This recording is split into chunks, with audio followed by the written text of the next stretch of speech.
என்ன வயசானாலும் அதை வெளியே காட்டாம இருக்கிறது ரொம்ப ஈஸி. இதுவே உங்களுக்கு கல்யாணம் ஆகலைன்னா நான் சொல்ற டிப்ஸ் உங்களுக்கு கண்டிப்பா யூஸ்ஃபுல்லா இருக்கும். ஃபர்ஸ்ட், உங்க பியூட்டி ஷெல்ஃப்ல இருக்க வேண்டியது ரெட்டினால். இந்த ரெட்டினால் தான் mother of all the ingredients.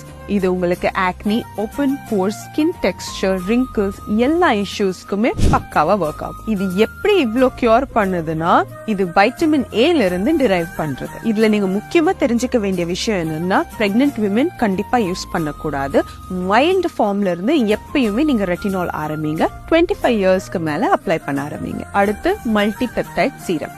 இதுதான் கேம் சேஞ்சரே. உங்களோட ஸ்கின்ன ஹைட்ரேட்டடாவும் பிளம்பாவும் வச்சுக்கும். கொஞ்சம் குவான்டிட்டி ஜெல் எடுத்து நீங்க நைட் டைம்ல உங்க ஸ்கின்ல மசாஜ் பண்ணி பாருங்க. சேஞ்சஸ் நீங்களே பாப்பீங்க. எங்க வயசு அதிகமா தெரியும்னா உங்க அண்டரை ஏரியால தான். சோ அதை இக்னோர் மட்டும் பண்ணிடாதீங்க. வைட்டமின் கே இருக்கிற கிரீம்ஸ் யூஸ் பண்ணீங்கன்னா உங்களுக்கு டார்க் சர்க்கிள்க்கும் ஹெல்ப் பண்ணும், ரிங்கிள் ஃபார்மேஷனும் டிலே பண்ணும். இப்படி சிம்பிளான டிப்ஸ் ஃபாலோ பண்ண 90s கிட்ஸுக்கு வயசாகாம வேணா இருக்கும். ஆனா கல்யாணம்